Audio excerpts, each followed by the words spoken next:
entrons en Christ, c'est alors qu'on vient se justifier. Toute justification propre. Toi-même tu te dis, tu connais que tu es païen. Tu te dis, je ne veux plus commencer à voler. Je ne veux plus commencer à faire ceci. Alors je dois être chrétien. Ça, ce n'est pas la justice divine. La justice divine, on l'obtient en Jésus-Christ lorsqu'on le reçoit.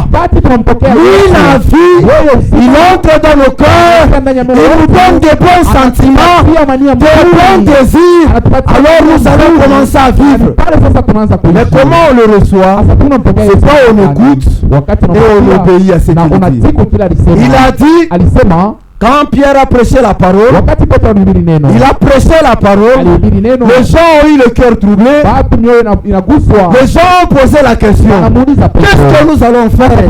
Pierre a dit, répondez-vous et que chacun de vous soit baptisé au nom du Seigneur Jésus.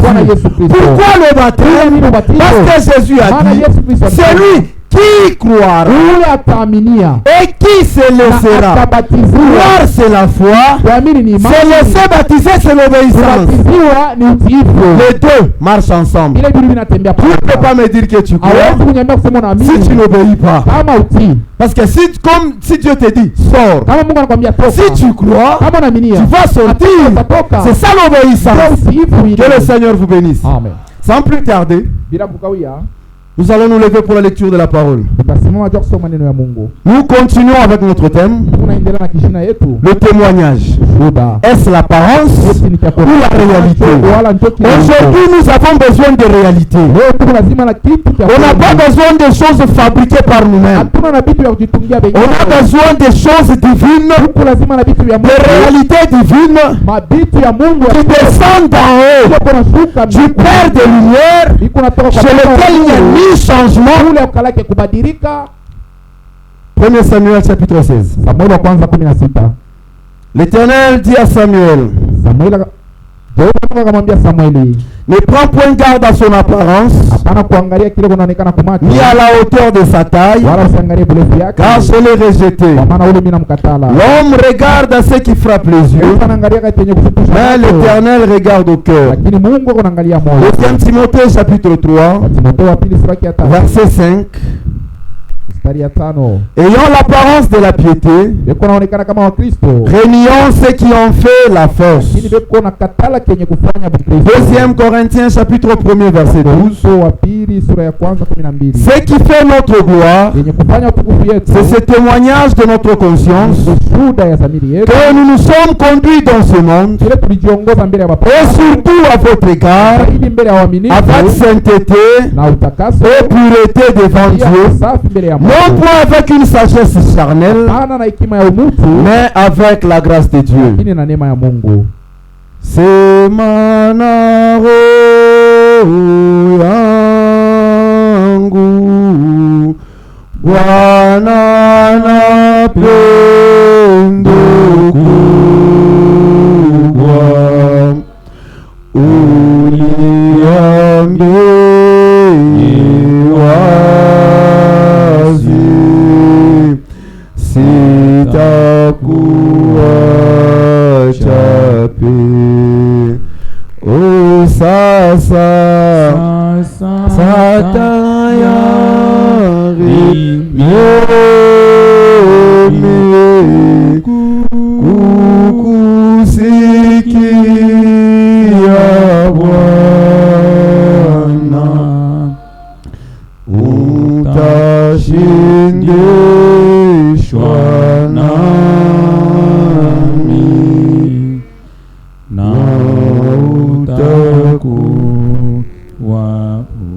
Notre Dieu et notre Père, ce n'est ni par supériorité des langages, ni par vaine gloire que nous nous présentons devant ton peuple. Nous sommes ici parce que c'est toi qui devais être ici. Comme tu as vu qu'il est bon que tu envoies des hommes, voici tu nous as aussi envoyés ici. Ces peuples ici ne sont pas venus me voir moi, ils sont venus voir Jésus. Alors laisse-toi voir dans la prééminence dans cette salle. Bénis tout un chacun de nous. Permets que nous puissions expérimenter toutes les réalités divines en Jésus-Christ. Sois avec nous du début jusqu'à la fin. Dispose nos cœurs au nom de Jésus-Christ. Amen. Nous voulions nous asseoir.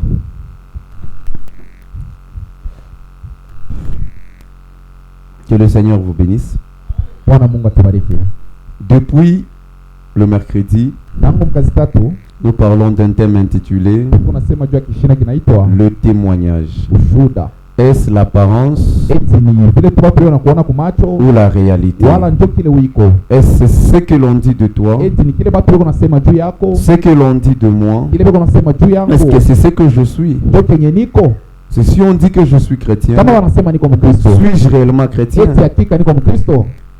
Si on dit par exemple que j'ai un bon cœur de partage, est-ce que je l'ai fait avec amour? Ou bien c'est juste pour que les gens me voient? C'est presque ça la pensée. Notre objectif, ce n'est pas s'attarder sur les choses que les hommes peuvent dire. Notre objectif, c'est atteindre ce que Dieu dit. Parce que ce que Dieu dit, c'est ça la vérité. Si aujourd'hui Dieu me dit que cette couleur n'est pas blanche, ça c'est la couleur noire. Si je suis sûr que c'est Dieu qui le dit, peu importe celui qui viendra, pour moi cette couleur sera la couleur noire. Parce que c'est Dieu qui a dit. Parce que Dieu dit la vérité, Dieu dit la réalité. Même si les gens me disent, frère, regarde, c'est blanc, moi je dirais que c'est noir. C'est ce que Frère Branham essaie de nous montrer. C'est tenir Dieu au mot. Ce que Dieu dit, c'est ce qui règle la question.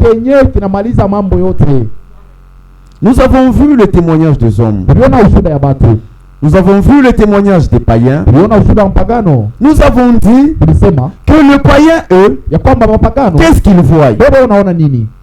Ils voient l'extérieur. Pour les païens, celui qui est chrétien, c'est celui qui ne vole pas, celui qui ne fume pas, celui qui ne boit pas. Mais quand il vient vers les chrétiens, nous les chrétiens nous montons encore un peu élevés. Qu'est-ce que nous disons? Oui, tu dis qu'il ne boit pas. Tu as dit que Mutombo a cru parce qu'il ne boit pas, parce qu'il ne fume pas.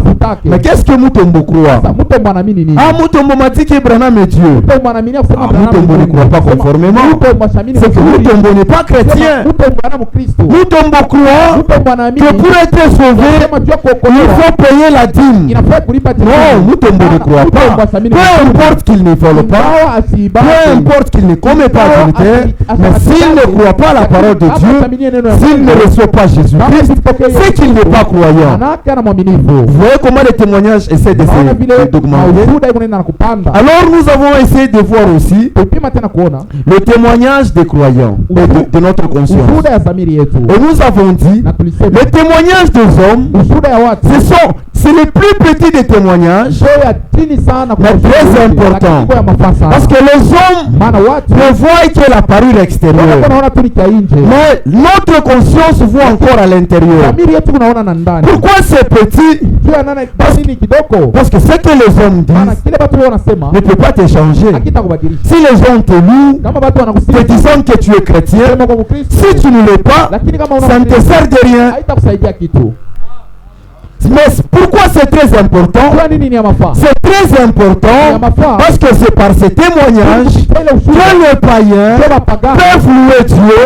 Selon Matthieu chapitre 5, verset 16, l'Écriture dit que votre lumière luise ainsi devant les hommes qu'ils voient vos bonnes œuvres et qu'ils glorifient votre Père. Amen. Le païen ne peut pas lire la Bible. Les païens lisent la Bible dans ta vie et dans ma vie. Lorsque je commets un péché, les païens voient, qu'est-ce qu'ils disent? Il ne peut pas t'attaquer toi. Dieu message. Directement, Dieu n'est pas plus grand que sa parole. Dieu est sa parole. S'il critique déjà la parole, il ne loue plus Dieu à cause de ta conduite. C'est pourquoi nous devions avoir une bonne conduite. Nous avons vu le témoignage de notre conscience. Nous avons vu que notre conscience, ce témoignage-là, ça relie le témoignage de Dieu au témoignage des hommes. Parce que si je vis mal, si je suis un hypocrite, devant les hommes je ne commets pas le faute, mais chez moi dans la maison, je commets des erreurs, ma conscience m'accusera. Alors cette conscience-là, c'est pourquoi nous avons dit, ça relie les deux témoignages, parce que si Dieu témoigne, ta vie témoigne, les deux passent par notre conscience. Selon qu'il est écrit, l'Esprit lui-même rend témoignage à notre esprit que nous sommes enfants de Dieu. Cela c'est dans Romains chapitre 8 verset 16 à 17. C'était ça le témoignage de notre conscience. Et dans ce témoignage-là, nous prouvons qu'il y a eu des gens qui ont eu de bonnes consciences. Comme sa conscience ne l'accusait pas, Paul pouvait dire, j'ai l'assurance que ni la mort, ni les choses profondes, ni les ténèbres, ni quoi que ce soit ne peut me séparer de l'amour de Dieu manifesté en Jésus-Christ. Amen.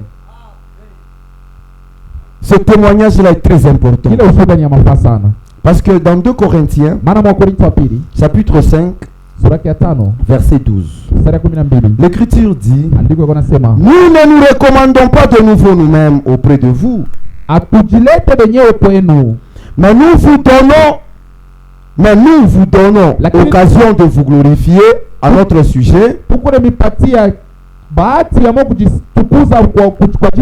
afin que vous puissiez répondre à ceux qui tirent gloire de ce qui est dans les apparences et non dans le cœur. Vraiment m'avait donné une pensée. Il a appelé ça la désillusion du jugement. La désillusion du jugement. Je vais donner la pensée. Mais moi j'ai intitulé ça la désillusion de l'enlèvement. Au jour de l'enlèvement, le païen, ça ne va rien lui dire. Ça ne va rien lui dire. S'il rate l'enlèvement, il est conscient qu'il était prostitué. C'est que s'il rate l'enlèvement, ça ne va pas beaucoup lui affecter. Mais le comble, au jour de l'enlèvement, si tu, moi et toi nous ratons, nous serons les plus malheureux. Il est possible, il est préférable que le malheur t'atteint sans pour autant le voir. Que tu connais ce qui va t'arriver. C'est pourquoi nous devions être sérieux. Nous devions ôter notre hypocrisie. Parce que Frère Branham disait, je préfère être tout sauf hypocrite. Parce que si vous savez que moi je suis impudique, vous tous vous savez, vous allez commencer à m'exhorter, vous allez me fortifier, vous allez m'aider, je ne serai plus impudique. Mais si tout le monde ne sait pas que tu es impudique, tout le monde sait que tu es chrétien, ils ne te connaissent pas, pour eux tu es un véritable chrétien, mais en toi, tu sais que tu es impudique, en toi, tu sais que tu calomnies, en toi, tu sais que tu commets de mauvaises choses, c'est difficile qu'on t'aide. Tu es malheureux que celui qui se laisse voir. Parce que lui, on va l'aider. Mais toi, tu ne seras jamais aidé. C'est pourquoi nous travaillons en notre salut avec crainte et tremblement. Et tout cela, parce que Dieu nous vient en aide. Nous parlons maintenant du témoignage de Dieu. Tu peux tromper les hommes. Tu peux même, ta conscience peut mourir. Oui. Il y a des gens qui vivent, mais ils sont déjà morts. Pour eux, ils sont vivants, mais en esprit, ils sont morts. C'est ça que Paul dit. Parlant de la Sainte Seine. Il dit, quand vous prenez mal la Sainte Seine, c'est pourquoi il y a parmi vous des gens qui sont morts. Mais ces gens-là sont où? Parmi vous. C'est qu'il y a des gens qui peuvent venir à l'église, mais c'est juste une religion. Nous allons à l'église lundi, mardi, vendredi nous avons prié, dimanche il y a culte matin. C'est que c'est juste par formalité. En soi, la personne est déjà morte. C'est pourquoi nous voulons ce témoignage de Dieu. Tu peux mentir tout le monde. Ta conscience peut mourir. Être sans reproche. Parce que tu peux être même séduit. Parce qu'une personne séduite, une personne possédée par un démon, ne se reconnaît pas. Pour lui, il fera des choses qui soient bonnes pour lui. Coucher avec un enfant, c'est normal pour lui. Commettre adultère, bon frère, c'est normal pour lui. Pourquoi? Parce qu'il est séduit. Il y a des hommes qui sont aussi sincères dans leur cœur, mais dans le faux, ils sont sincères, mais dans le faux. C'est comme aujourd'hui, on va chez les catholiques. Va leur dire que ce qu'ils font là, ça ce n'est pas la parole de Dieu. Ça va les étonner. Mais en soi, il n'y a pas de moment.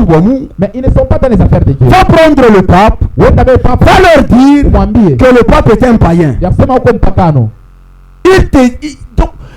Ça va leur surpasser. C'est comme ce jour-là, nous avions donné un exemple. Nous avions dit, si on prenait l'ancien et on mettait le pape là-bas, on dit choisissez qui est saint. Par l'apparence, les gens choisiront le pape. Parce qu'il a un habit blanc, il marche doucement, il parle lentement. Pour lui, les gens, pour eux, il est saint. C'est pourquoi on l'appelle Saint-Père. Nous n'avons qu'un seul Père, c'est celui qui est au ciel. On n'a pas de Saint-Père. N'appelez personne sur la terre Père, car un seul est votre Père, celui qui est au ciel. Papa, pasteur, papa, il n'est pas ton Père. Appelez-vous tous frères. Nous allons donner un exemple. C'est comme nous sommes dans Matthieu chapitre 16. Au verset 23. Jésus dit à Pierre, là où nous irons, on va me tuer, je vais souffrir. Pierre lui dit, non Seigneur, que cela ne plaise, changeons de chemin afin qu'on ne puisse pas te tuer. Selon Pierre, sa conscience était bonne, sa pensée était correcte, mais devant Jésus, Pierre mettait en scandale le plan de Dieu.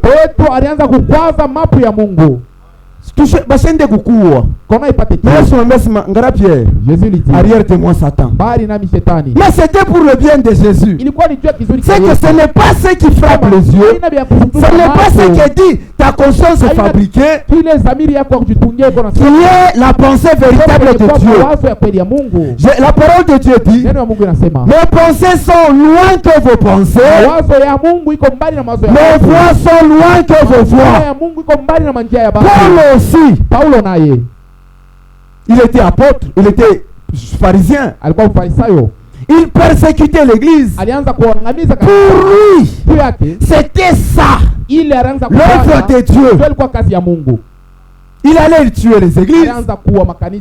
Et un jour, sur le chemin de Damas, il a rencontré la lumière.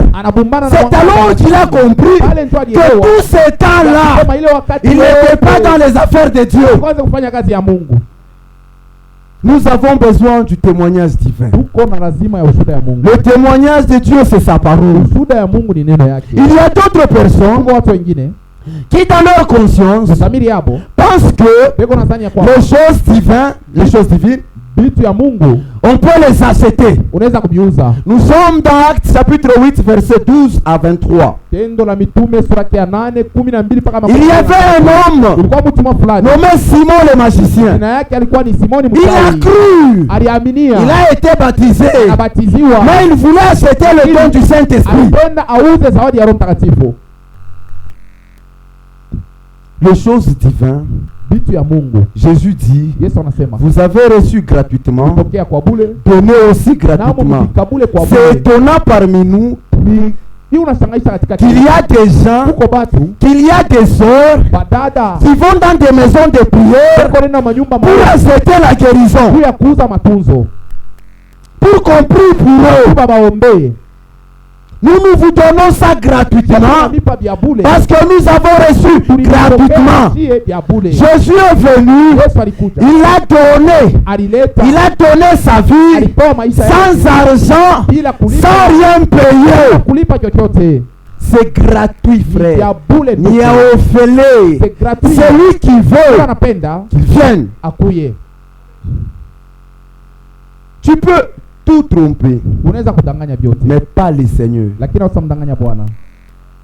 Tu peux être ici, tu nous trompes, tu trompes les pasteurs, tu trompes tout le monde, mais pas le Seigneur.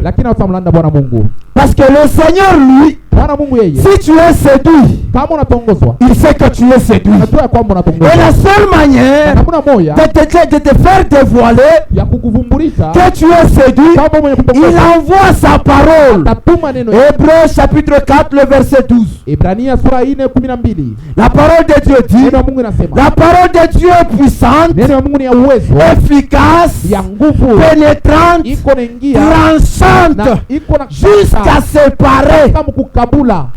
Il envoie cette parole. Et cette parole sépare l'incrédulité de la foi, le péché de la foi. C'est comme un jour il discutait avec les pharisiens. Lisons dans Jean chapitre 2. Jean chapitre 2, verset 24. L'Écriture dit, mais Jésus ne se fiait point à eux, parce qu'il les connaissait tous. Et parce qu'il n'avait pas besoin qu'on lui rendit témoignage d'aucun homme, car il savait lui-même ce qui était dans l'homme. Jésus sait tout ce qui est en nous, mais tu n'as pas le droit de lui cacher. Si toi tu sais qu'il y a une chose qui me complique, c'est le mensonge. Ne lui cache pas. David dit, je ne te cache pas mes transgressions, je lui avoue mes iniquités. Quand tu lui dis, tu élèves tes mains devant lui, il a la puissance de te délivrer, parce qu'il connaît. Si tu lui caches, c'est toi qui perds. Quand même il sait que tu es voleur.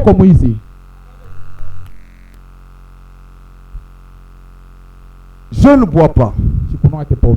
Je suis doux. Je ne commets pas adultère. Je ne me maquille pas. Je marche lentement. Je ne me sens condamné de rien. Mais qu'est-ce que tu crois? Hébreux chapitre 10, verset 17. Ainsi la foi vient de ce qu'on entend, et ce qu'on entend de la parole de Dieu. 1 Jean chapitre 5. 1 Jean chapitre 5. On commence au verset 9. Si nous recevons le témoignage des hommes, le témoignage de Dieu est plus grand. Car le témoignage de Dieu consiste qu'il a rendu témoignage à son Fils. Celui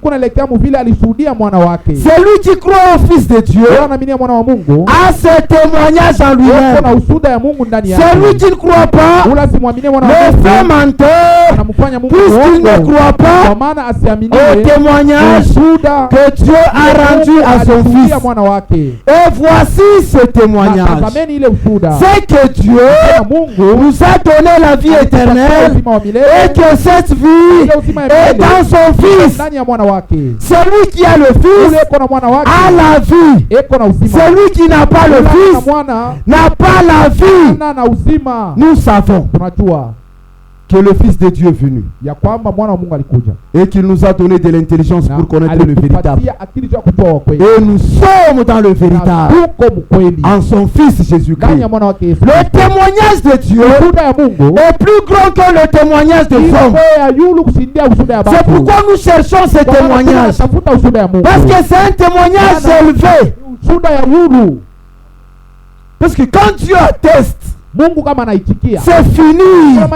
Si Dieu dit tu es saint, même si les hommes disent tu es souillé, tu es saint parce que Dieu a dit.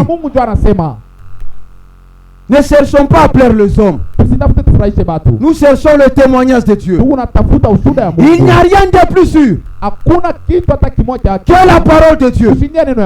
Les expériences des hommes, mon expérience, ton expérience doit se laisser passer ici. On doit le prouver ici. Oh frère, j'ai prié, j'ai fait une expérience, je suis tombé comme ça. On regarde dans la Bible, on vérifie. Est-ce que qui devant le Seigneur est tombé comme ça? On constate que c'est faux. Ton expérience, on le prouve par la Bible. Mon expérience, on le prouve par la Bible. Mais la Bible, la parole de Dieu, n'a pas besoin d'un jugement, n'a pas besoin d'être prouvé. Parce que Psaume chapitre 12, le verset 7, l'Écriture dit: la parole de Dieu a été 7 fois épurée. Dieu lui-même a pris sa parole, il l'a éprouvée, il l'a jugé digne, il l'a envoyé pour vous guérir. Le témoignage de Dieu, c'est le plus grand de tous les témoignages. C'est le plus élevé de tous les témoignages. Jean chapitre 5. Nous sommes dans Jean chapitre 5. Écoutons ce que l'Écriture dit. Si c'est moi qui rends témoignage de moi-même, mon témoignage n'est pas vrai. Il y a un autre qui rend témoignage de moi. Je sais que le témoignage qu'il rend de moi est vrai. Vous avez envoyé Jean. Nous sommes au verset 36. Moi j'ai un témoignage plus grand que celui des gens. Car les œuvres que le Père m'a donné d'accomplir, ce sont même ces œuvres qui rendent témoignage de moi. Pour nous aussi, Dieu aussi nous a prédestiné des bonnes œuvres. Après avoir été sauvés, Dieu nous a aussi donné des bonnes œuvres afin que nous puissions les pratiquer. Continue. Et le Père lui-même qui m'a envoyé a rendu lui-même témoignage de moi. Vous n'avez jamais entendu sa voix. Vous n'avez point vu sa face. Et sa parole ne demeure pas en vous. Parce que vous ne croyez pas. C'est lui qui l'a envoyé. Vous sondez les Écritures. Parce que vous pensez avoir en elle la vie éternelle. Et ce sont ces Écritures qui rendent témoignage de moi. Dans Jean chapitre 12, le verset 42, l'Écriture dit: cependant, même parmi les Juifs, plusieurs crurent en lui. Mais à cause des pharisiens, ils n'en faisaient pas l'aveu dans la crainte d'être exclus de la synagogue. Car ils aimèrent la gloire des hommes plus que la gloire de Dieu. C'est ce qui nous arrive. Comme tes amis de l'école vont te critiquer et dire que tu es marié, tu n'es pas éveillé. Ah, alors tu préfères aussi faire leurs histoires. Tu préfères la gloire des hommes que la gloire de Dieu. C'est moi on a manquant de belief. Ah, tu ne portes que de longues jupes. À cette heure-ci. Toi aussi, comme il te critique, tu préfères t'habiller une courte jupe pour que ces petits garçons te voient, afin que tu reçoives la gloire, mais or que tu abandonnes la parole de Dieu. Nous cherchons le témoignage de Dieu. Le témoignage de Dieu est puissant. Car le témoignage des hommes nous empêche à croire. Oui. Celui qui cherche le témoignage des hommes, celui qui cherche d'être applaudi par les hommes, cette personne-là n'a pas la foi. Il n'a que des œuvres extérieures qui ne reflètent seulement une propre piété fabriquée. Parce que en cherchant que les hommes t'applaudissent, tu as la récompense des hommes et tu n'as pas la foi. Jean chapitre 5 verset 44. Jésus dit: comment pouvez-vous croire, vous qui tirez votre gloire les uns des autres et qui ne cherchent point la gloire qui vient de Dieu seul? Nous cherchons la gloire qui vient de Dieu seul. On ne vient pas à l'église pour chercher la gloire qui viendra du pasteur. On ne vient pas à l'église pour chercher la gloire qui viendra du conducteur. Nous venons à l'église pour chercher la gloire qui viendra de Dieu seul. Parce que si Dieu dit, ça règle la question. Peu importe tout ce que tu diras. Un jour, David, Dieu a choisi David, l'homme selon le cœur de Dieu. Et David a commis une erreur.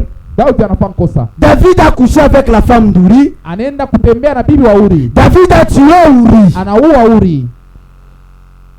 Dieu avait déjà dit, j'ai trouvé David, homme selon mon cœur. David sort, il couche avec la femme d'Uri, il tue Uri. Plus tard, Dieu vient. Donc, chapitre 13, Dieu a dit, David n'est plus l'homme selon mon cœur. Les hommes pouvaient dire, David a commis une œuvre. qui n'est pas correcte. David a aboli le témoignage de Dieu. Dieu n'est pas comme les hommes. Si moi je te donne le Saint-Esprit aujourd'hui, demain je vais te le ravir. Si moi je te donne la sanctification aujourd'hui, demain je vais te le ravir. Mais si Dieu te donne, c'est pour l'éternité. Dieu a dit, j'ai trouvé David, homme selon mon cœur. Peu importe ce qu'il a fait. Pourquoi? Parce que Dieu avait déjà dit, Dieu ne peut pas retirer sa parole. La terre et le ciel passeront, mais sa parole demeure éternellement. Il ne peut pas changer. S'il t'a déjà certifié, tu commets une erreur,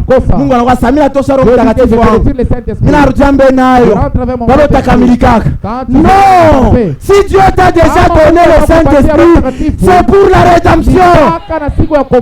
C'est pourquoi Ephésiens chapitre 4 au verset 30, Paul dit, n'attristez pas le Saint-Esprit de Dieu qui vous a été donné pour le jour de la rédemption. C'est que si Dieu témoigne, il ne change jamais.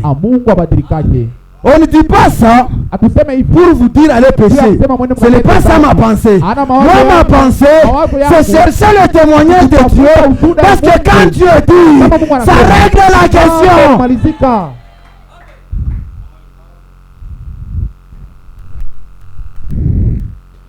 Le Seigneur ne veut pas avoir à l'église des gens qui se séduisent eux-mêmes. Frère Miriomba Sana Bouchikou. Oh, j'ai pris 4 heures. Les mains levées, sans se lever. Ah frère, si Mungo Chak tout ça aidé. Frère. Comment Mungo Chak vous a aidé, hein? Ça vous a aidé, hein? Non, nous marchons ici, tous devant Dieu. Un ivrogne qui croit aujourd'hui. Un ivrogne qui croit aujourd'hui, il n'est pas différent de l'ancien. Je le répète, un ivrogne qui croit aujourd'hui n'est pas différent de l'ancien. Pourquoi? Parce que devant Dieu, il ne nous prendra pas dans l'enlèvement parce que nous sommes anciens. Dieu ne nous prendra pas dans l'enlèvement parce que je suis prédicateur. Devant Dieu, ceux qui comptent, ce sont ses fils et ses filles. Si l'ivrogne croit, il devient fils de Dieu. Mais ça règle la question devant Dieu.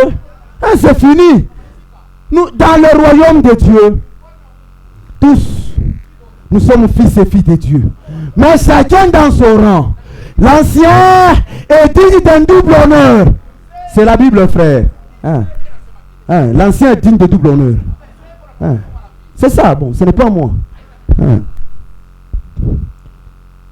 Deux fois nous cherchons à plaire les gens. Or que le témoignage agréable, c'est ce témoignage qui est devant Dieu. Parce que si vous lisez la Bible, c'est Dieu là. Quand il se fait présenter un homme, il dit toujours, un homme, c'est devant moi.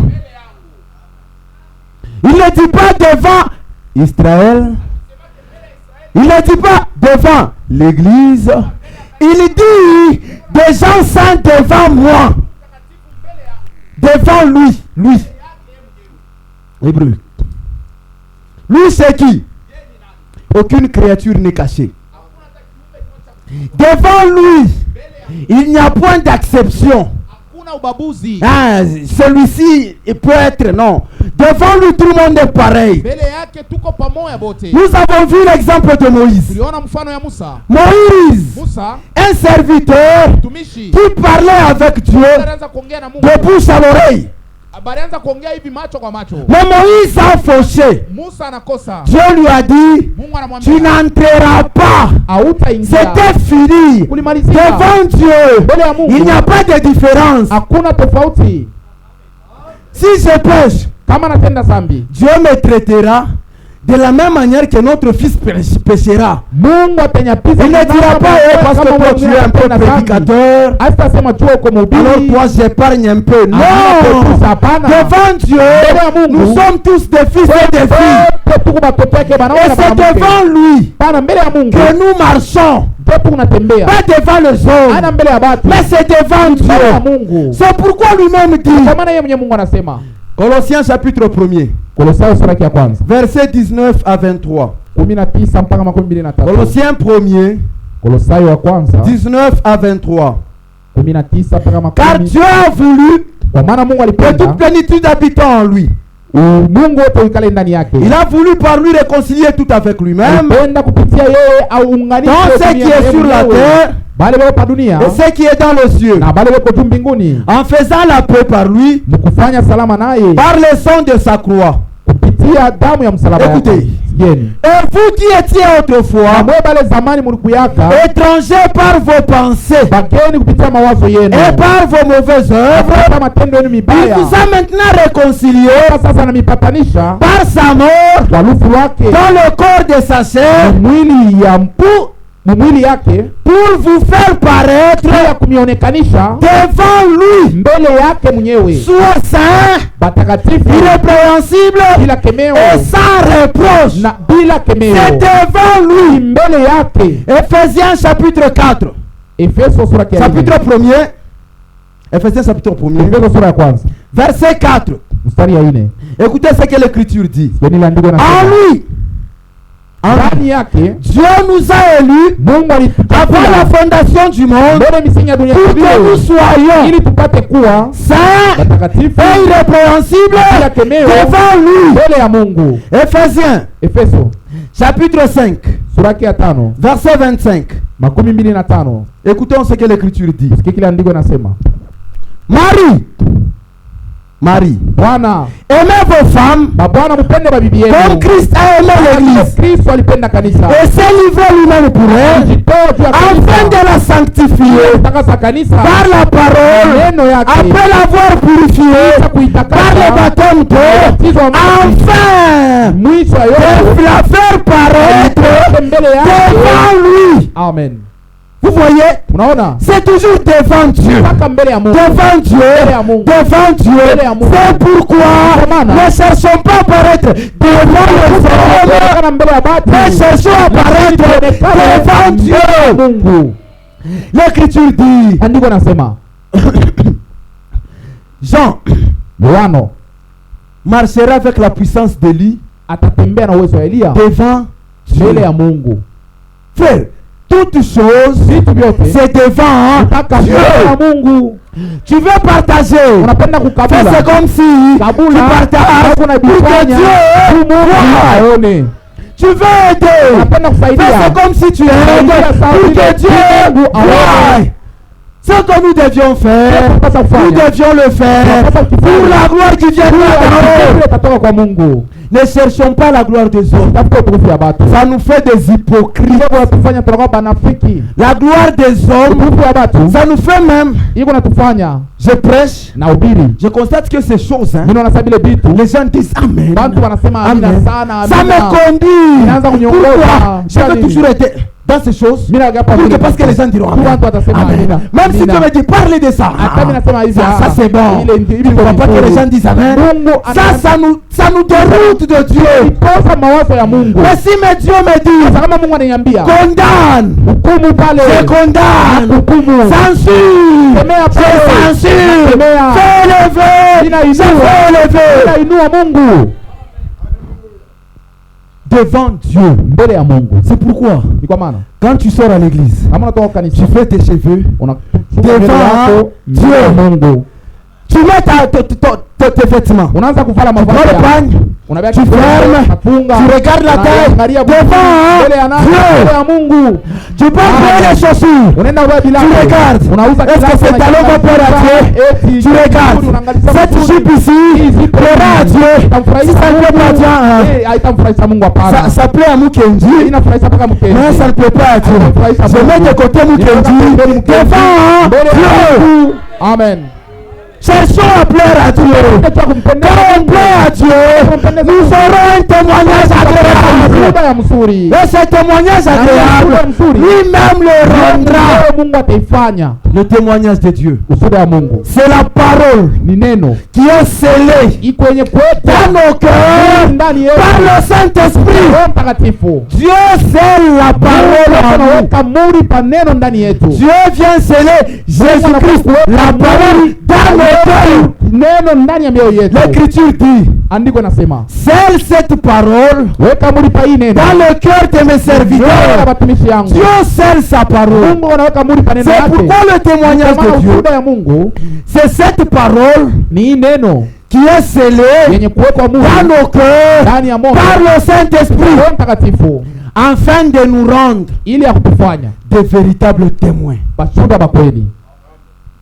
Parce que sans le Saint-Esprit, nous ne sommes pas témoins. L'Écriture dit, Actes, chapitre 1er, verset 4. Demeurez où? À Jérusalem. Qui typifie la parole. Demeurez à Jérusalem jusqu'à ce que vous recevez la puissance d'en haut. Alors, vous serez mes témoins. Qui est témoin de Dieu? Aujourd'hui, nous avons des témoins de Jéhovah. Mais nous ne sommes pas témoins de Jéhovah. Parce qu'un témoin, c'est celui qui a vu ou a entendu directement. On a connu un enfant ici. Mais moi, je n'étais pas là. J'étais là chez moi. Je viens. Et peut-être le magistrat au parquet. On vient me chercher moi comme témoin. Ce sera faux. Parce que je n'étais pas là. Je n'ai pas vu. Je vais t'étonner. Mais celui qui était là, qui a vu comment on a cogné, il sera un vrai témoin. Parce qu'il va expliquer avec précision. Cet enfant voulait se déplacer. Alors, le motard n'a pas vu. Il va bien expliquer. Eux, ils nous disent qu'ils sont témoins de Jéhovah. Mais personne n'a vécu du temps de Jéhovah. Parce que quand il était encore éternel, dans l'Ancien Testament, les nations n'avaient rien de Dieu. Mais comment il témoigne d'une personne qui n'a pas vu, ni qui n'a entendu parler? Les témoins de Jéhovah. Mais on témoigne d'une personne qu'on a vue. On témoigne d'une personne qu'on a entendue. C'est pourquoi nous voyons d'abord qui est témoin dans l'Ancien Testament. Ésaïe. Ésaïe 43. Écoutez ce que l'Écriture dit. Ésaïe 43. Au verset 10. Vous êtes mes témoins, dit l'Éternel. Vous et mon serviteur que j'ai choisi,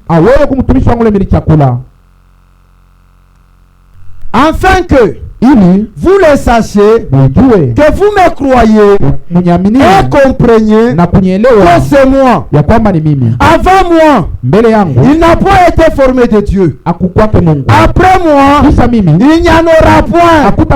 C'est moi qui suis l'Éternel, et hors moi, il n'y a point de sauveur. C'est moi qui ai annoncé, sauvé, prédit. Ce n'est pas parmi vous un Dieu étranger. Vous êtes mes témoins, dit l'Éternel. Dans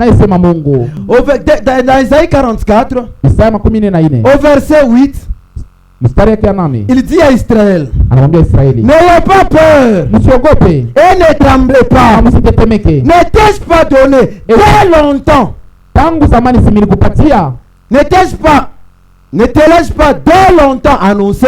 Tangu zamani nilikutangazia et déclaré, na nilikwambia vous êtes mes témoins. kwamba mko bashuhuda bangu. Ésaïe 55, Isaya 55 verset 1 à 4.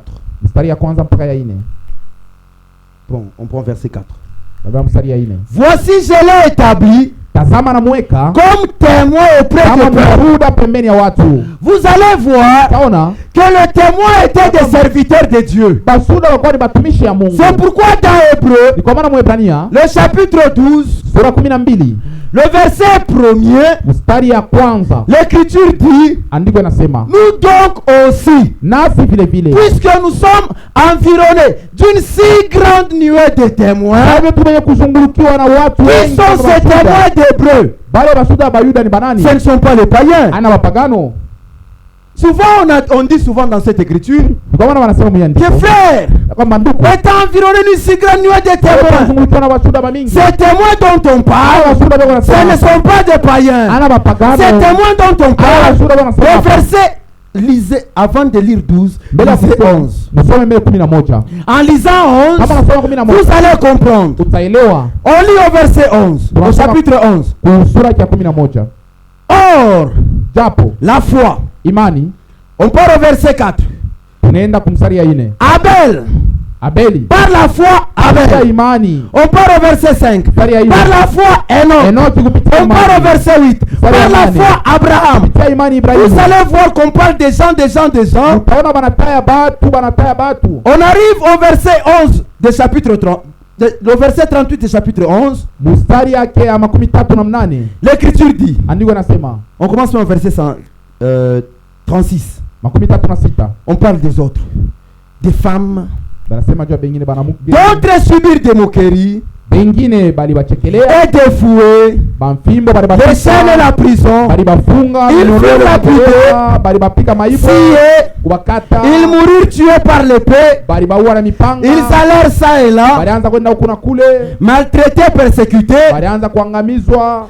Et donc, Bo le monde n'était pas digne. bale dunia haikustahili, Errant dans le désert balianza kuhangaika et les mujangwa, montagnes, milima, dans les cavernes et autres de la terre. mashimo na mafasi nyingine hapa dunia. Tout cela, Bale bote à la foi desquels kuimani yabo il a été rendu témoignage, balishuhudia, n'ont pas obtenu ce qui leur était promis. abakupokee kile balibalaka. Dieu ayant vu Mungu aliona quelque chose de meilleur kitu pour nous, kizuri juu yetu, afin qu'ils ne parvinssent pas ili bale walitangulia à la perfection sans nous. bila sisi. Nous donc, Nasi basi étant environnés de ce témoignage de ces gens, les témoins, ce sont les serviteurs de l'Ancien Testament. Si on veut parler des témoins de Jéhovah, on prendra Moïse. Si on veut parler des témoins de Jéhovah, on prendra Élie. Si on veut parler des témoins de Jéhovah, on prendra Gédéon. Mais nous sommes les témoins de Christ. Parce que nous, Jean dit, 1er Jean, chapitre 1er, ce qui a été au commencement. 1er Jean, chapitre 1er. Ce qui était dans le commencement, ce que nous avons entendu, ce que nous avons vu de nos yeux, ce que nous avons contemplé et que nos mains ont touché concernant la parole de vie, c'est celui dont nous vous avons annoncé. Nous sommes les témoins de Christ. C'est pourquoi il nous a dit demeurer à Jérusalem, demeurer dans la parole. Et ils disent témoins de Jéhovah.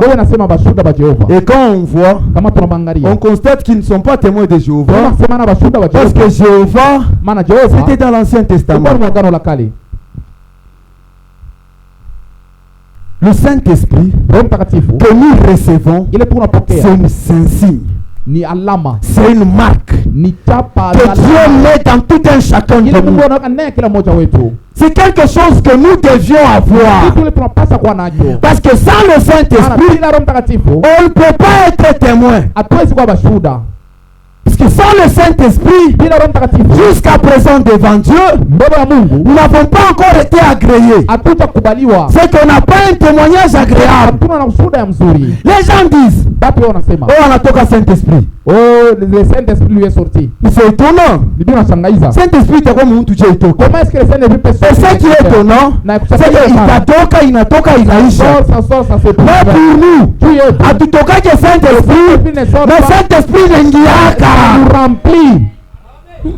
Itatoka ende wapi? Ça doit entrer. Inapasa kuingia. Nous croyons au don. Mais le don parfait. Mazawadi kamilifu. Quelle est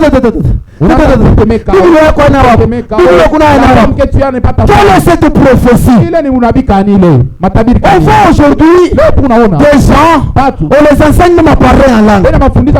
Raba, répète Raba. Chika, c'est étonnant. Tout cela parce qu'il n'y a pas la réalité en eux. Le don, on ne l'achète pas. On ne vous mente pas. Le don ne l'achète pas. Si une sœur prophétise, si une sœur parle en langue, ça ne dépend ni d'elle, ça ne dépend ni de celui qui court, ça ne dépend ni de celui qui fait, ça dépend de Dieu. On ne court pas derrière le don. Nous, le don. On ne court pas derrière le don. Nous courons derrière le donateur. Parce que quand le donateur rentre, mais il viendra avec le don. Il va manifester ce qu'il fait au moi. Je vais vous donner un exemple. C'est comme une personne va acheter une chaussure. Quand il achète une chaussure, la chaussure vient avec les lacets. La chaussure vient avec la languette. Si on donne, on prend, on enlève la languette, on te donne. Toi qui n'as pas de chaussure, marche. Porte ça, tu marches. Tu vas marcher avec. Ça, c'est le don. Amen. Le don sans le donateur, ça c'est le don. La languette c'est le don. Mais si la chaussure vient, elle vient avec la languette, elle vient avec les chaussures, le lacet. Ça c'est Dieu. Nous avons besoin, nous qui n'avons pas de chaussures, de porter la chaussure. On n'a pas besoin de la languette. Paul dit, même si j'ai parlé des paroles des langues des anges, des langues des anges, même si j'ai prophétisé, même si je prêche jusqu'à ce que le feu sorte, si ce n'est pas l'amour qui est Dieu, je ne suis rien. Pourquoi? Parce que Dieu est amour. Et l'amour de Dieu a été déversé dans nos cœurs par le Saint-Esprit. Tu veux avoir l'amour, reçois le Saint-Esprit. Quand nous recevons le témoignage de Dieu, nous avons la certitude. Peu importe les dires des gens. Frère, Mirifa expérience ya Roho Mtakatifu. Je veux expérimenter le Saint-Esprit. Peut-être tunasumbuana na ça, Dieu m'a béni. J'ai fait l'expérience du Saint-Esprit. J'ai la certitude que Dieu a donné dans mon cœur. Dieu m'a agréé. Que tu le refuses, que tu ne le refuses pas. Moi j'ai la certitude. Parce que si Dieu certifie, ça ne change en rien. Kama unabisha, si toi tu refuses ou tu renies, non. Ah, ça ce n'est pas le Saint-Esprit. Ce n'est pas toi qui distribue le Saint-Esprit. Celui qui m'a donné le Saint-Esprit, il me certifie. Pourquoi? Parce que je crois la vérité. Le Saint-Esprit, c'est l'esprit de vérité. Si tu crois la vérité, écoutons-nous bien. Bien-aimé, si tu crois au Seigneur Jésus, et que tu t'es repenti, Tu te laisses baptiser au nom du Seigneur Jésus-Christ. Bien-aimés frères, bien-aimés sœurs, vous avez droit au Saint-Esprit. Parce que c'est d'autrefois l'ont reçu aussi. Parce qu'ils ont cru et obéi en se laissant baptiser. Si tu veux prier, dis au Seigneur, Seigneur, tu m'as fait grâce. J'ai cru au Seigneur, je me suis repenti, je me suis fait baptiser au nom du Seigneur. Et par-dessus tout, tu m'as fait encore grâce de croire au message du temps de la fin. Biblique, frère. Au message biblique du temps de la fin. J'ai reçu les 2 mandats divins.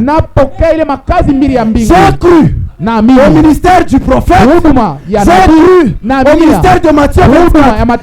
Saint-Esprit de Matthieu. Comment est-ce que le Saint-Esprit va rester au ciel? Vous avez droit au Saint-Esprit. Ne vous découragez pas. Vous avez droit même aujourd'hui. Vous avez droit même maintenant. Ne vous découragez pas. Amen. Prenez courage. C'est pour vous. L'Écriture dit, le Saint-Esprit, c'est la promesse qui est fils de Dieu. Amen. Lisons l'Écriture. La parole de Dieu dit, le Saint-Esprit, c'est la promesse de Dieu, le Père, envers ses fils. C'est la promesse pour vous. Oh, le miracle est pour ses enfants. Vierge folle. Oh, je pense que je suis la vierge folle. Comment est-ce que tu es la vierge folle? Car tu fais pour être vierge folle. Comment est-ce que tu es la vierge folle? Oh, c'est nous qui allons rester. Bon, tout frère, je pense que frère. Ah, je suis la vierge folle. Non, tu n'es pas vierge folle. Accepte, confesse. Dis au Seigneur, je ne suis pas vierge folle, mais je suis vierge sage. Pourquoi? Matthieu 24, Matthieu 25 et 24. Le vierge folle et le vierge sage ont un trait. C'est que les autres là n'ont pas continué à évoluer. Eux ils se sont arrêtés. Mais toi tu ne t'es pas arrêté. Toi tu continues avec la parole. L'Écriture dit, seuls ceux qui sont conduits par l'Esprit de Dieu sont fils de Dieu. Vous êtes conduits. Bien-aimés, nous suivons la retransmission. La retransmission de Matthieu 24 dit, expérience tout le monde. Toka ko inji. Sors seulement dehors. Ulize ko tubantu. Demande aux hommes. Mungu alisema nini hapa sasa? Qu'est-ce que Dieu a dit aujourd'hui? Hapa sasa tuko nafua nini? Aujourd'hui nous faisons quoi? Utakomprendre que bo abayuri. Tu comprendras qu'il ne savent rien. Mais Mungu anakuwa jusqu'à toi. Dieu est venu jusqu'à toi. Anakuyuisha. Il t'a fait connaître aujourd'hui que Léo retransmet à tous. Ah, kabula kwa watu wote. 4 à 7 services de guérison. Ah, kazi ya kutu ya matunzo ya Mungu. Il y a fait Branham. C'est ça qu'on suit. Dieu a parlé à frère Franck. Je dois un peu expliquer ça. Dieu a parlé à frère Franck.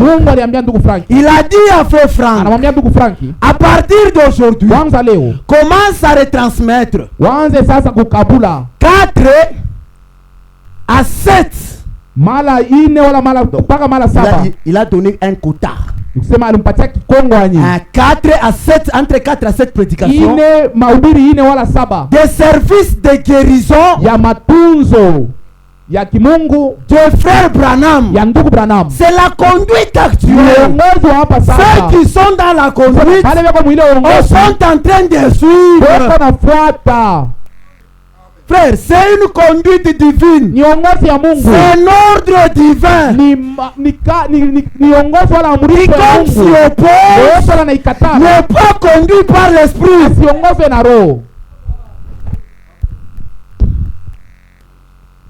Quand nous recevons le témoignage de Dieu, nous certifions que Dieu est vrai. Parce que Jean chapitre 3, verset 33, l'Écriture dit, celui qui croit au témoignage de Dieu a certifié que Dieu est vrai. Galates chapitre 1, Galates chapitre 3, verset 1er. Oh Galates dépourvus de sens, qui vous a ensorcelé, qui vous a fasciné? J'aime la traduction du semeur, parce que la traduction du semeur dit ceci. On lit ici. Je vais commencer à expliquer la traduction du semeur. Lisons cette écriture. Ça m'avait un peu étonné quand j'avais lu ça. Galates chapitre 3, verset 1er. Oh Galates dépourvus de sens, qui vous a ensorcelé? Vous aux yeux de qui? Jésus-Christ a été peint comme crucifié. C'est que nous avons prêché Jésus-Christ et Jésus-Christ crucifié. Voici seulement ce que je veux apprendre de vous. Est-ce que par les œuvres de la loi que vous avez reçu l'esprit, ou bien par la prédication de la foi? Êtes-vous tellement dépourvu de sens après avoir commencé par l'esprit? Voulez-vous maintenant finir par la chair? Avez-vous tant souffert en vain? Si toutefois c'est en vain, c'est lui qui vous a accordé l'esprit et qui opère des miracles parmi vous. Les fait-il donc par les œuvres de la loi, ou bien parce que vous avez entendu la prédication de la foi? Frère, Jésus nous donne tout par sa grâce. Moi je ne parle pas de la disgrâce. Moi je parle de la grâce véritable. Parce que nous vous prêchons la grâce de Dieu manifestée en Jésus-Christ. Frère, ce n'est pas en ce que nous faisons que nous avons reçu l'esprit. C'est en ce que Dieu a dit que nous croyons, nous obéissons, que nous recevons l'esprit. Sur la terre, Dieu a eu des hommes pour qui il a témoigné, des véritables témoins. Parce que l'Écriture dit, Dieu leur a rendu témoignage et en leur raccordant le Saint-Esprit comme à nous. Hébreux chapitre 1er. Le témoignage agréable à Dieu, ce témoignage que nous cherchons, ce témoignage que nous voulons. La Bible nous donne des témoignages agréables. C'est ce témoignage que nous voulons avoir. Qu'est-ce nous dit ce témoignage? Hébreux chapitre 11 verset 1er. Or, la foi est une ferme assurance des choses qu'on espère, une démonstration de celles qu'on ne voit pas. Ce que l'on voit, ce n'est plus la foi, ce n'est plus l'espérance. C'est comme j'ai la Bible, je dis j'ai la foi, que j'ai la Bible. Ça, ce n'est pas la foi. La foi, c'est quand je suis malade, j'ai une plaie ici, on me dit, par ce meurtrissure, tu es déjà guéri. Quand je tiens au mot, je marche, je dis je suis guéri. C'est ça la foi. Je démontre ce qui n'existe pas.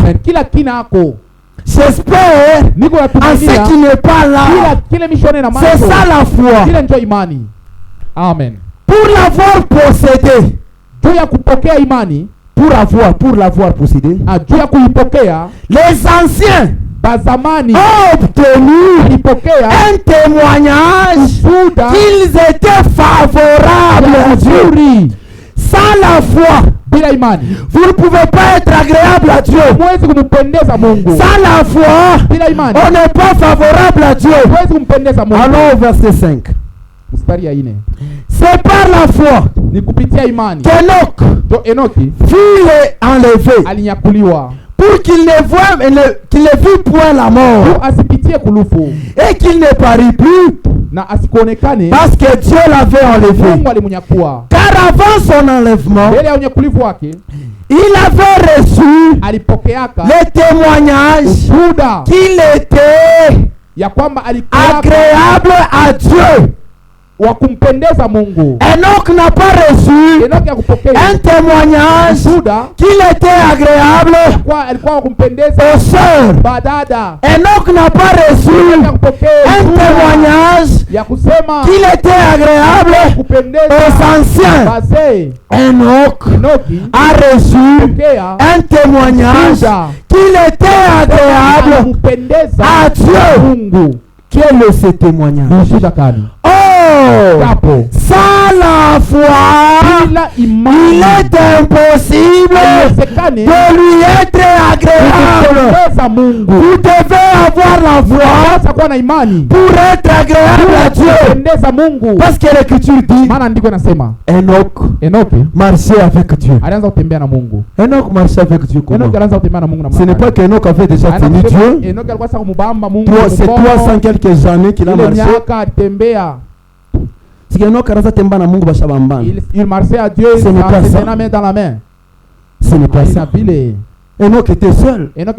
L'Écriture dit aussi Noé a marché avec Dieu. Parce que Noé s'était déjà tenu avec Dieu. Et puis il marche avec Dieu. Quand on dit marcher avec Dieu, si nous lisons dans la parole, nous allons voir c'est que Dieu est sa parole. Dieu est sa parole. Marcher avec Dieu, c'est prendre la parole de la promesse, la graver dans ton cœur, marcher avec ça tous les jours de ta vie. Tu marches avec Dieu quand tu crois que Jésus reviendra et il te prendra. Tu marches avec Dieu quand tu crois que je vous enverrai Élie le prophète. Quand tu reçois la parole de la promesse, tu la graves dans ton cœur. Le Saint-Esprit vient sceller cela. Tu marches tous les jours avec Dieu. On n'a pas besoin de voix audible pour nous confirmer. Sauf faire Mirchkas voix inatokea huko. J'ai entendu la voix dans mes oreilles. À 4 heures. Et niambia mon serviteur. Ce n'est pas ça qui me certifie. Parce que Satan peut faire aussi ça. C'est ça. Mais Satan ne peut pas reproduire ça. La parole de Dieu est puissante, est efficace. Satan ne peut pas la reproduire. Satan peut bricoler. Mais quand vous le suivez dans le détail, vous allez voir qu'il s'est déjà trompé. Lisons d'abord, je vais vous donner un exemple. Nous sommes dans Genèse, chapitre 2. Écoute, écoutons-nous. Dieu donne l'ordre à l'homme. Il lui dit, bon, chapitre 1er. Dieu donne l'ordre à l'homme. Dieu créa les hommes, les poissons. Je pense au verset 26. Puis Dieu dit, faisons l'homme à notre image, selon notre ressemblance, et qu'il domine sur les poissons de la mer, sur les oiseaux du ciel, sur les bétails, sur toute la terre, et sur tous les reptiles qui rampent. Dieu créa l'homme. Et au verset, je cherche un peu l'écriture qui dit, vous mangerez, voilà. Vous mangerez de tous les arbres du jardin. Je ne sais pas si vous pouvez trouver ça rapidement.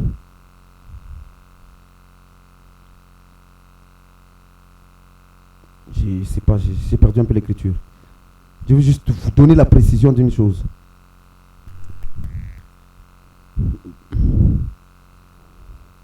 Bon, Dieu dit, Dieu donne cet ordre à l'homme. Vous mangerez de tous les arbres du jardin, mais sauf à l'arbre qui est au milieu du jardin. 2,16, hein? Voilà, ok. Merci, que Dieu vous bénisse. L'Éternel Dieu donna cet ordre à l'homme. Tu pourras manger de tous les arbres du jardin, mais tu ne mangeras pas de l'arbre de la connaissance du bien et du mal, car le jour où tu en mangeras, tu mourras. Mais dans chapitre 3, quand Satan est venu, quand le serpent est venu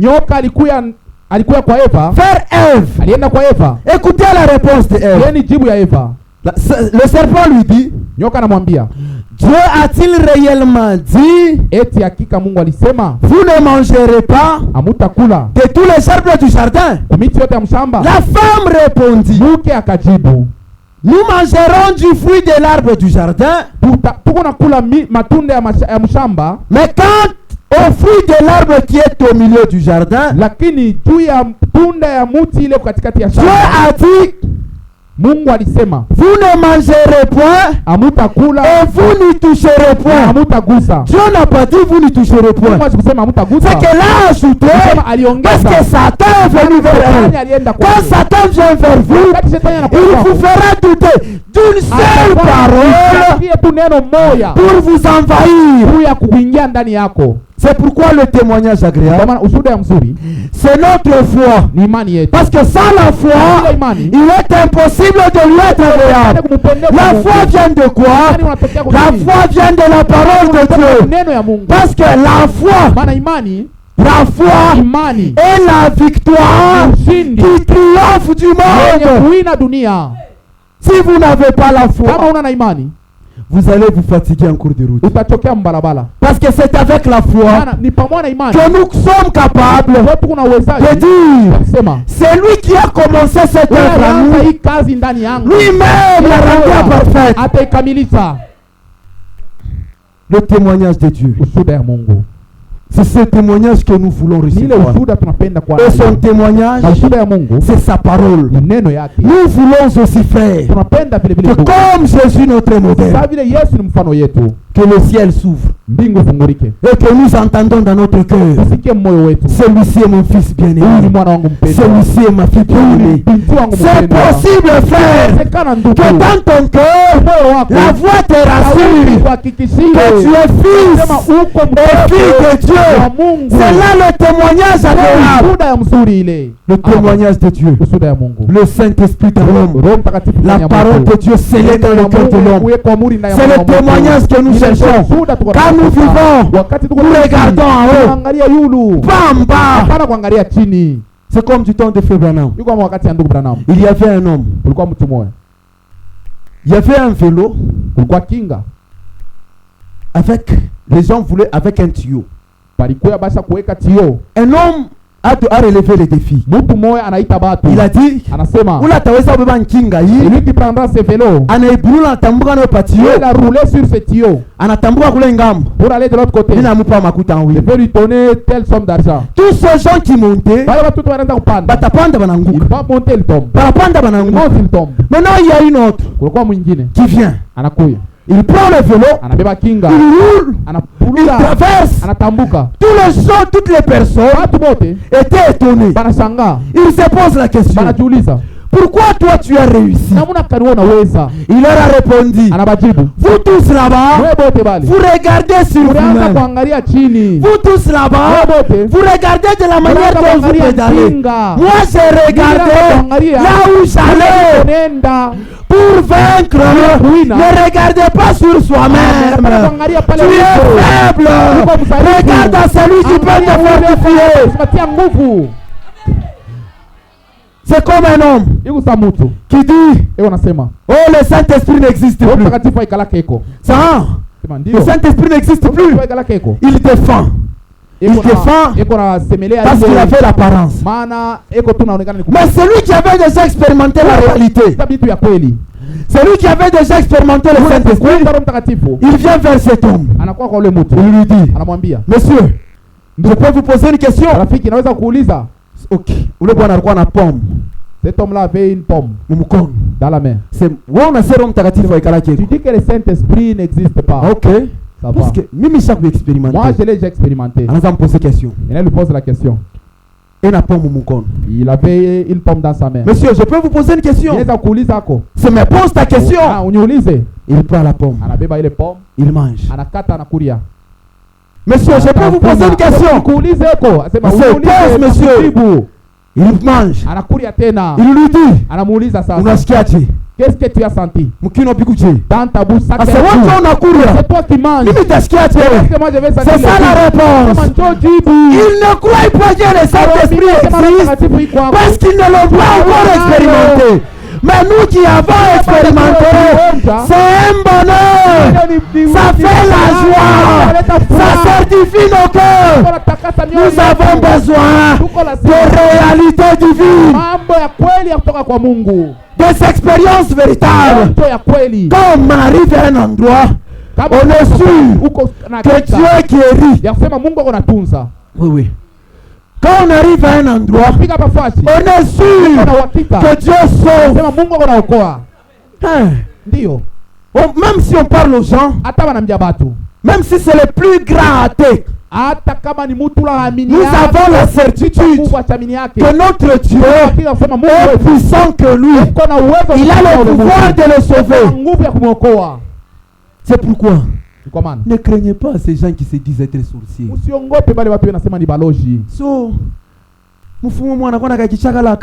Un devait venir avec son petit tambourin. Il a payé la poudre au ville. Il a payé le poudre en ville. Il s'est maquillé. Il vient pour te terroriser. Frère,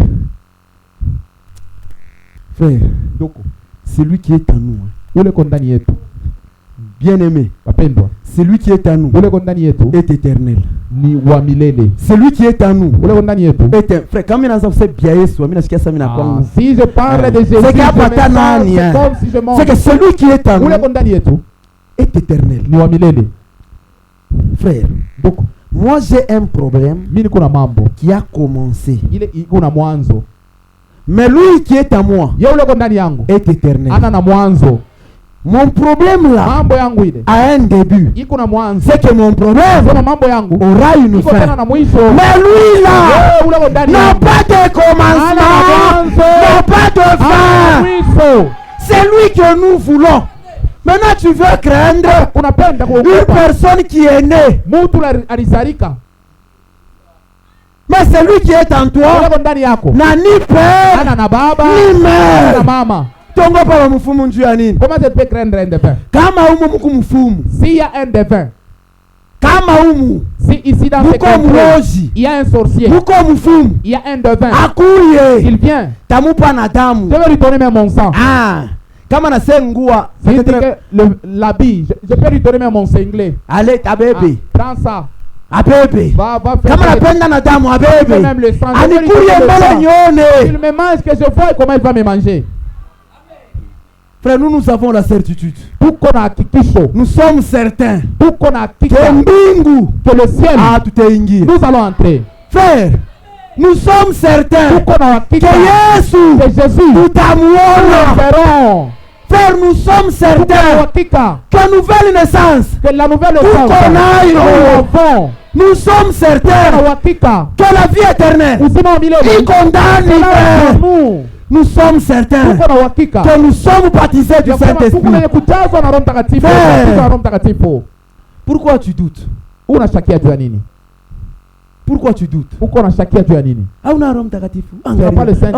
Tu n'as pas le Saint-Esprit. Dieu a chendake kwa bale bote. Pourquoi il ne parle pas chez tous ces gens-là? Le dire que tu n'as pas le Saint-Esprit. Il vient seulement chez toi. Dieu a chendake bote. Pourquoi il ne parle pas chez les autres? Les ivrognes, les voleurs. Pour les dire qu'ils ne sont pas nés de nouveau, il vient seulement chez toi. Parce que tu es né de nouveau. Et on a fait beaucoup douter. Il va te faire douter. Pourquoi? Parce que si tu es dans le doute, tu ne vas pas évoluer dans la marche. Sois certain, frère, nous sommes nés de nouveau parce que nous avons donné notre vie à Jésus-Christ.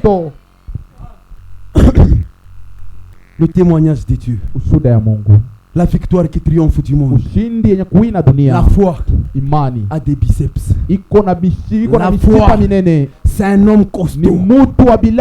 La foi, frère, est capable de tout. Rien de ce que nous devons expérimenter, nous pouvons l'expérimenter sans la foi.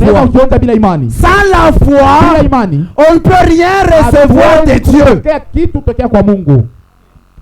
Parce qu'il faut que celui qui s'approche de Dieu croit d'abord que Dieu existe et que Dieu est capable de payer. Amen. Frère, la foi. Ne regardons pas nous-mêmes. Regardons celui qui a promis. Ne regardons pas nous-mêmes. Quand on était enfant, toutes choses concourent bien. Quand on était enfant, on jouait à un jeu. Vous allez mettre un bâton ici. Vous regardez comme ça. Le bâton ne tombe pas. Je ne sais pas combien on jouait ces jeux. À chaque fois que tu regardais là-bas, mais quand tu regardes là, frère, comment même tu as fixé tes yeux sont fixés sur le bout du bâton. Frère, comment même tu as fixé Kumbi. Tes yeux sont fixés au ciel. Frère, comment même tu as fixé Kwayes. Tes yeux sont fixés au ciel. Jamais tu ne peux tomber. Frère, nous avons la certitude. Nous avons la foi. Frère, même si vos péchés sont rouges comme du cramoisi, frère, dans son sang, ils deviendront blancs comme la neige. Bien-aimé frère, continuons. Nous voulons un témoignage véritable. Quel est ce témoignage? Notre foi.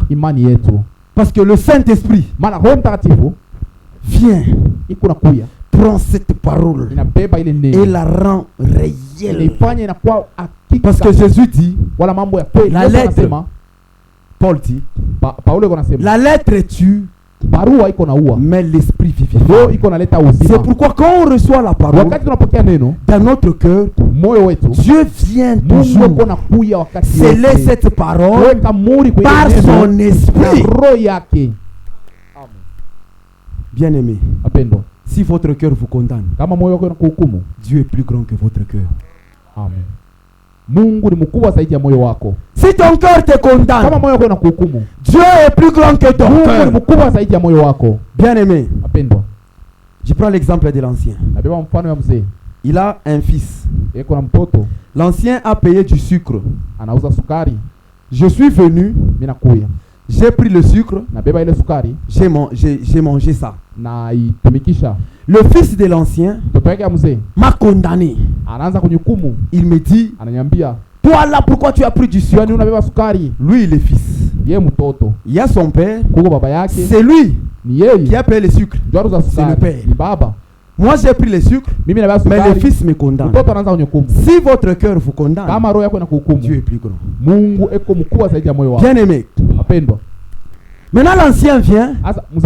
Je lui dis, je demande pardon. J'ai pris du sucre. Si lui, il dit je te pardonne, même si son fils me condamne, ça fait quoi? C'est pourquoi si votre cœur vous petit, ça vous condamne, Dieu est plus grand que votre cœur. Allez vers Dieu et votre cœur ne va plus vous condamner. C'est ce que Paul a expérimenté. C'est ce que Paul a expérimenté. Romains chapitre 7. Paul dit, je suis né dans le péché. Le bien que je veux faire, je ne le fais pas. Le mal que je ne veux pas faire, je le fais. Mais Paul, il est allé jusqu'au point de dire, misérable que je suis. Moi ici, qui sont frères? Romains chapitre 7. Nous sommes misérables sur verset 24. Misérable que je suis. Qui me délivrera de ce corps de mort?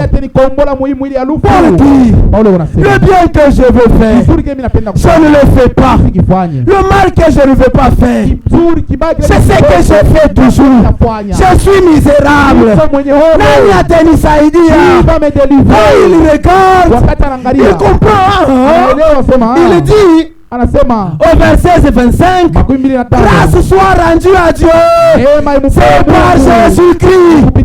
Frère, lisons entre les lignes. Après avoir dit, misérable que je suis, qui me délivrera de ce corps, il reçoit le témoignage de Dieu. Le témoignage de Dieu, c'est par Jésus-Christ. Au chapitre 8, verset 1er, parce que ça se suit. Le dernier verset de Romains 7, il dit, grâce soit rendue à Dieu, c'est par Jésus-Christ. Lorsqu'il a reçu ce témoignage, le chapitre 8, le verset 1er, il s'élève. Lui qui se plaignait, lui qui pleurait, lui qui se disait, qui était misérable, il dit, il n'y a donc maintenant aucune condamnation pour ceux qui sont en Jésus-Christ. Amen. Frère, quand tu reçois le témoignage de Dieu, le témoignage de Dieu t'élève. Si tu pleurais, le témoignage de Dieu vient arrêter tes pleurs. C'est ce qui est arrivé avec Sarah. Frère, le témoignage de Dieu est agréable. Qu'on appelle le témoignage de Dieu. Frère, ça fait du bien. Quand Dieu témoigne. Écoutons. Nous sommes dans Genèse. Chapitre 18. Il y avait une femme nommée Sarah, la femme d'Abraham.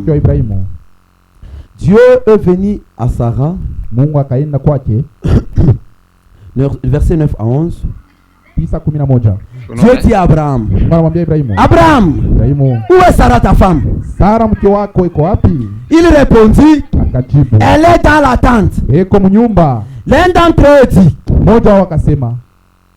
Dieu dit en quelque sorte, le Seigneur, je reviendrai vers toi à cette même époque, et voici Sarah, ta femme, aura un fils.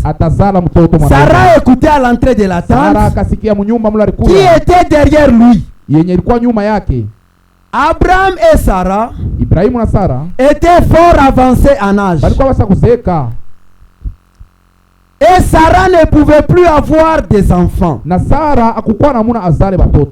Elle rit en elle-même. Elle dit, quelqu'un de mon âge peut-elle avoir des enfants? Elle rit en elle-même en disant, maintenant moi qui suis vieille, aurais-je encore des désirs? Mon Seigneur aussi. Sarah a ri. S'il y avait des gens, ils pouvaient dire, Mungu anasema. Dieu a parlé. Sarah s'est moqué de Dieu. Mais quand Dieu voulait témoigner, nous sommes dans Hébreux chapitre 11, le verset 11. L'écriture dit, Sarah a ri. Sarah a ri. Mais écoutez, quand Dieu témoigne, le témoignage divin, c'est par la foi que Sarah elle-même, malgré son âge avancé, fut rendu capable d'avoir une postérité parce qu'elle crut à la fidélité de Dieu. Dieu, quand il témoigne par rapport à sa parole. Amen. Elle a ri. Les gens pouvaient regarder. Sarah a ri. Mais quand Dieu regarde, elle dit, Sarah a cru. Abraham, Genèse 17. Dieu dit à Abraham aussi. Au verset 15, 17-15, Genèse. Tu ne donneras plus à Sarai, ta femme, le nom de Sarai. 15. Genèse 17, 15.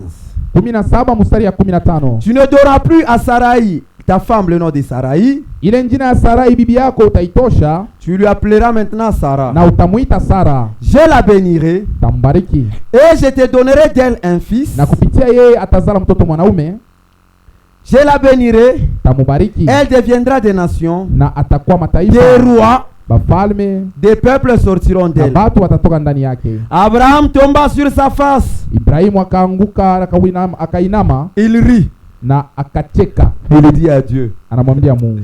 Abraham tomba sur sa face et il dit. Akasema muro yake. Il dit en son cœur. Akasema muro yake. Naîtrait-il un fils à un homme de 100 ans? Mtu akuzeeka Sami huyu anaweza kuzala tena? Un homme comme moi. Mtu Sami huyu. Peut-il encore, naîtrait-il un fils à un homme de 100 ans? Anaweza kuzala. Et Sarah âgée de 99 ans. Na Sara acha kupitaka menopause zamani. Enfantera-t-elle? Anaweza naye kuzala. Abraham dit à Dieu. Ibrahim akamwambia Mungu. Oh, qu'Ismaël vive devant ta face. Ismaeli aishi mbele yako. Frère. Ndugu. Mungu anamwambia Abraham. Dieu a dit à Abraham. Je reviendrai. Nitarudia. Sarah aura un fils. Sara atazala mtoto mwanaume. Abraham avait un fils qu'on appelait Ismaël. Ibrahim alikuwa na mtoto Ismaeli. Abraham amwambia Mungu acha tu ile affaire. Abraham a dit à Dieu laisse Ismaël, hein. Ismaël. Et ici tout. Il vit devant ta face. Sarah est vieille. Frère. Ça c'était le témoignage de Dieu. Mais plus tard, quand Dieu voulait témoigner, nous sommes dans Romains chapitre 4, verset 20. L'Écriture dit, Abraham ne douta point par incrédulité. Abraham a ri. Isaac, son nom signifie, il a ri. Mais quand Dieu témoigne, les hommes pouvaient dire, Abraham a douté Mungu. Abraham a douté de Dieu. Abraham a fait ceci. Mais quand Dieu lui témoigne, il a dit, Abraham n'a jamais douté par incrédulité. C'est ce témoignage que nous voyons. L'homme regarde ce qui frappe les yeux. Mais Dieu regarde au cœur. Je n'ai pas dit l'homme. Dieu ne regarde pas les femmes qui se prostituent. Dieu, quand tu te prostitues, il voit ta prostitution. Il est trois péchés: la fornication, l'impudicité, des fils contre nature. Dieu n'aime pas ce jeu. Un enfant de Dieu ne commet jamais ces choses. Il n'y a jamais eu un enfant de Dieu homosexuel. Il n'y a jamais eu un enfant de Dieu qui couche avec les animaux. Il n'y en a jamais eu. Si tu l'es, tu dois recommencer. Sois seulement humble, sincère et honnête. Répands-toi et Dieu viendra à ton secours. Et quand Dieu a certifié, on ne regarde plus aux hommes. Dieu lui, selon Abraham, il avait 2 fils. Mais quand Dieu lui regardait, il voyait qu'un seul fils. Parce que Dieu dit, prends ton fils, ton unique, devant les hommes. Abraham avait plusieurs fils, mais devant Dieu, Abraham n'avait qu'un seul fils. Quand les hommes regardaient, les hommes pouvaient voir Marie enceinte. Il dit, cette femme-là est prostituée. Son mari n'a même pas encore couché avec elle. Elle est enceinte. Elle est prostituée. Son mari est en train de les hommes batu pouvaient regarder Marie, baweza mwangalia Maria dire que c'était une prostituée. ni ndumba. Mais quand Dieu regardait, c'était l'accomplissement de la prophétie. ya matabiri. Une vierge concevue. On n'a pas besoin de ce que tu diras, de ce que tu diras. Nous avons besoin de ce que Dieu dira. Atasema. Le témoignage de Dieu. Ushuhuda ya Mungu. Paulo, jusqu'au point qu'il était certain de sa foi. Tout dans Philippiens, il dit, Philippiens chapitre 1 verset 8. Il dit, Dieu anasema Mungu mes témoins. Ni mshuhuda wangu. C'est que mshuhuda wangu, mon témoin, aina Mungu. Ce n'est pas l'homme. Aina tami ce n'est même pas moi-même. Ni Mungu. C'est Dieu qui est mon témoin. Dieu, c'est ce que nous devions être capables. Que chacun de nous, dans chaque affaire, puisse être capable de dire, Dieu, mes témoins. Tu peux t'étonner. Tu peux dire, c'est difficile. C'est compliqué. Comment serais-je comme ça? Comment serais-je capable de dire Dieu mes témoins? Nous avons la solution. On peut demander seulement à Paul. Paulo, c'est quoi ton secret? Qu'est-ce qui a fait en sorte que tu es arrivé au point de dire Dieu mes témoins? C'est quoi ton secret, Paul? Galatia chapitre 2 verset 20. L'écriture dit, j'ai été crucifié avec Christ. Et si je vis, ce n'est plus moi qui vis, c'est Christ qui vit à moi. Je vis comment? Je vis comment? Je vis dans la foi. Frère, écoutons bien. Tu vis comment, Paul? Si je vis maintenant dans la chair, je vis dans la foi au Fils de Dieu qui m'a aimé et qui s'est livré pour moi. C'était ça le secret de Paul. Toi aussi, si tu veux dire Dieu, mes témoins, va aussi à Golgotha. Rencontre Jésus. Dis-lui tes problèmes. Il a dit, même si vos péchés, venez à moi. Vous qui avez de lourds fardeaux, moi je vous donnerai du repos. Venez à moi. Même si vos péchés sont rouges comme du cramoisi, ils deviendront blancs comme la neige. Qui rend témoignage? Est-ce nous-mêmes? Nous témoignons de nous-mêmes. Si je rends témoignage de moi-même, mon témoignage est faux. Il doit y avoir un qui rend témoignage. Et qui rend témoignage? C'est Dieu. Et Dieu a rendu comment témoignage? 1 Jean. Nous sommes à la fin. 1 Jean chapitre 5 verset 6. Dieu a rendu sur la terre un triple témoignage. Lisons. Nous sommes au verset 6. C'est lui, Jésus-Christ, qui est venu avec l'eau et le sang. Non pas avec l'eau seulement, mais avec l'eau et le sang. Et c'est l'esprit qui rend témoignage, parce que l'esprit est la vérité. Car il y en a trois qui rendent témoignage: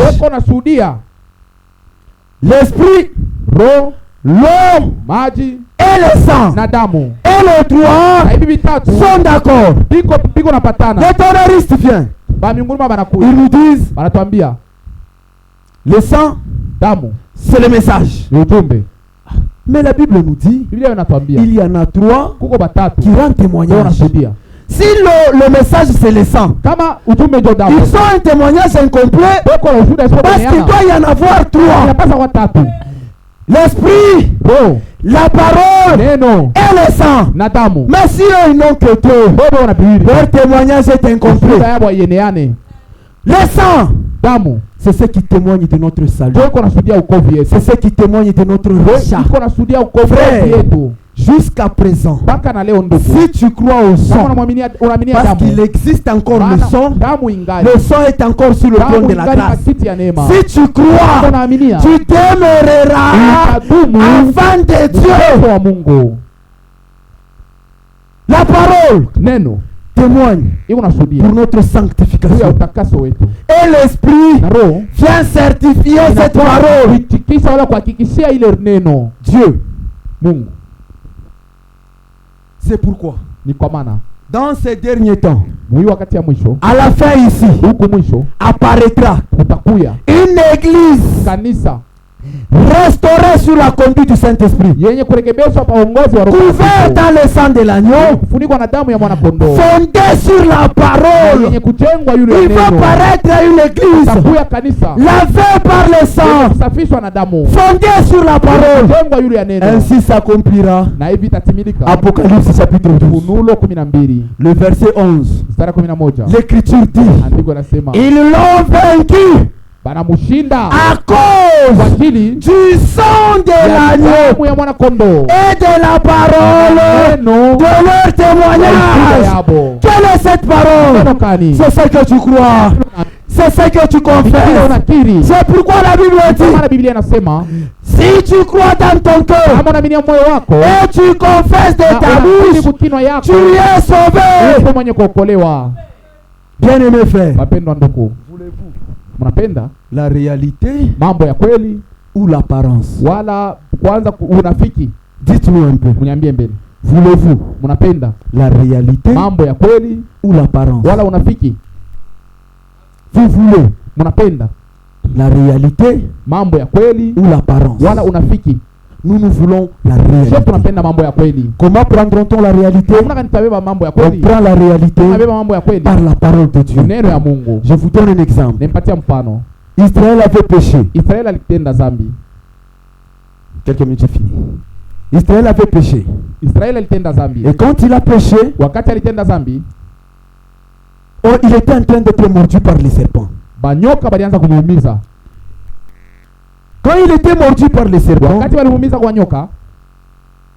Balaam était sur la montagne. Israël a pris à élever les serpents de Rhin. Balak dit à Balaam, va maudire le peuple. Quand Balaam est allé sur la montagne, Dieu a permis que Balaam regarde Israël d'en haut.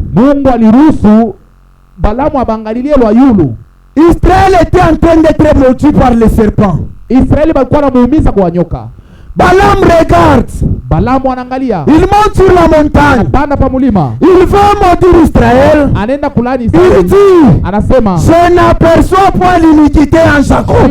Nous voulons, frère, que vous puissiez avoir la certitude de votre salut. Recevez le témoignage de Dieu. Même si vos péchés sont rouges comme les cramoisis, ils deviendront blancs comme la neige. Recevez le témoignage de Dieu. Même si, heureux l'homme pour qui Dieu n'impute pas ses péchés. Que Dieu vous bénisse. Je m'excuse si j'ai pris beaucoup de temps.